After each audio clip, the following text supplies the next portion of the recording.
లో పార్లమెంటు నియోజకవర్గాల వారీగా సమీక్ష నిర్వహిస్తున్నారు. సికింద్రాబాద్, నిజామాబాద్ పార్లమెంటు నియోజకవర్గాలపై రివ్యూ చేస్తున్నారు. టీపీసీసీ అధ్యక్షుడు మహేష్ కుమార్ గౌడ్ అధ్యక్షతన ఈ సమావేశం జరుగుతుంది.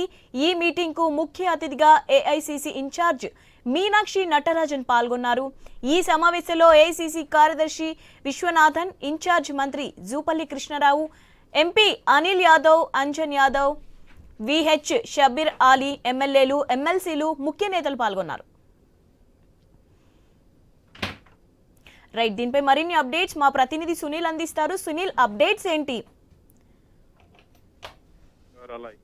మీనాక్షి నటరాజన్ పార్లమెంట్ వారిగా సమీక్ష నిర్వహిస్తోంది. ఈ రోజు సికింద్రాబాద్, నిజామాబాద్ పార్లమెంట్ నేతలతో ఆమె భేటీ అయింది. టీపీసీసీ అధ్యక్షుడు మహేష్ కుమార్ గౌడ్ అధ్యక్షతన ఈ సమావేశం అయితే కొనసాగుతోంది. ఇక గత ఎన్నికల్లో ఆయా పార్లమెంట్ పరిధిలో ఉన్నటువంటి అసెంబ్లీ నియోజకవర్గాల్లో పార్టీ పరిస్థితి ఏంటి, ఎన్ని స్థానాల్లో కాంగ్రెస్ పార్టీ విజయం సాధించింది, ఎన్ని స్థానాల్లో కాంగ్రెస్ పార్టీ సెకండ్ పొజిషన్ లో ఉంది, ఇంకా ఆయా నియోజకవర్గాల్లో పార్టీ పొజిషన్ ఏంటి అనేది తెలుసుకునే ప్రయత్నం చేస్తున్నారు.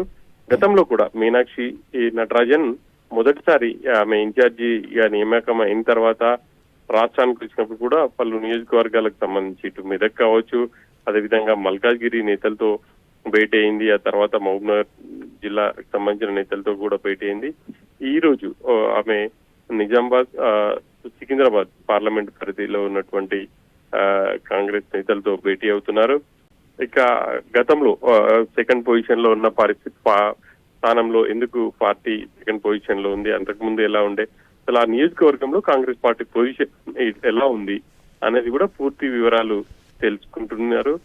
ఇక ఎమ్మెల్యేలుగా పోటీ చేసిన అభ్యర్థులు కావచ్చు, డిసిసి అధ్యక్షులు, వీళ్ళందరూ కూడా ఈ సమావేశానికి హాజరయ్యారు. నిజామాబాద్ జిల్లా ఇన్ఛార్జి మంత్రిగా ఉన్నటువంటి జూపల్లి కూడా సమావేశానికి హాజరయ్యారు. ఆమె ఇక పార్టీకి సంబంధించి ఆమె కొన్ని కీలక సూచనలు కూడా చేస్తున్నారు. గతంలో పార్లమెంట్ సమీక్ష నిర్వహించినప్పుడు కూడా ఆయా నియోజకవర్గాలకు సంబంధించిన నేతలకు ఆమె కొన్ని సూచనలు అయితే చేశారు. ప్రధానంగా ప్రభుత్వం చేపడుతున్నటువంటి సంక్షేమ కార్యక్రమాల విషయంలో క్షేత్రస్థాయిలో విస్తృతంగా ప్రచారం చేయాలి, ఆ కార్యక్రమాలని ప్రజలకి వివరించాలి, పార్టీ ఇచ్చినటువంటి కార్యక్రమాలలో నేతలు ఖచ్చితంగా హాజరు కావాలి.